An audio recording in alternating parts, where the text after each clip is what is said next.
നിർത്തണം എരപ്പാളികളെ. നിന്റെയൊക്കെ ശബ്ദം പൊങ്ങിയാൽ രോമത്തിന് കൊള്ളുകലെന്റെ.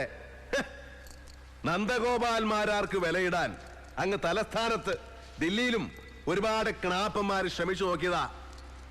നാസിക്കിലെ റിസർവ് ബാങ്കിന്റെ നോട്ടടിക്കുന്ന പ്രസ് ഉണ്ടല്ലോ, കമ്മട്ടം, അതെടുത്തോണ്ട് വന്ന് തുലാഭാരം തൂക്കിയാലും മാരാരിരിക്കുന്ന തട്ട് താണു തന്നെ ഇരിക്കും. മക്കളെ, രാജസ്ഥാൻ മരുഭൂമിയിലേക്ക് മണല് കയറ്റി വിടല്ലേ. അല്ല മിസ്റ്റർ മാരാർ, തെറ്റിദ്ധരിക്കരുത്. ഞങ്ങൾ അങ്ങനെ പണം തന്ന് ഇൻഫ്ലുവൻസ് ചെയ്യാൻ വന്നതല്ല. പണമല്ല, പവറായാലും അതിന്റെ ഒന്നും മുമ്പ് വീണ ചരിത്രം ഈ മാരാർക്കില്ല. ഞാൻ ഏത് കേസ് വാദിക്കണം, ഏത് ഏറ്റെടുക്കരുത് എന്നുള്ള കാര്യങ്ങളിലൊക്കെ നിർദ്ദേശം തരാൻ നിന്നെയൊക്കെ ഇങ്ങോട്ട് അയച്ച മണപ്പള്ളി ഭാസ്കരനോ പവിത്രനോ ആരായവൻ? ദേവേന്ദ്രൻ അച്ഛൻ മുത്തുപൊട്ടനോ? പോയാ ചെറ്റയോട് പറഞ്ഞേക്ക്, മാരാരി കേസിൽ അപ്പീർ ചെയ്യുകയും ചെയ്യും, മേനോൻ സാറിനെ പുല്ലുപോലെ ഇറക്കിക്കൊണ്ട് വരികയും ചെയ്യുമെന്ന്. എന്നെ വിളിച്ചത് എന്ത് ചൂടനാ? അവൻ ജയിക്കുന്നത് വരെ ഞാൻ അവന്റെ കൂടെ ഉണ്ടാകുകയും ചെയ്യും.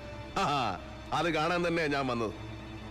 സാറന്മാർക്ക് ഞാൻ പറഞ്ഞത് മുഴുവൻ മനസ്സിലായെങ്കിൽ എഴുന്നേറ്റ ആസനത്തിലെ പൊടിയും തട്ടി നേരെ കിഴക്കോട്ട് വെച്ച് പിടിച്ചോ, എണീച്ചു പോടാം.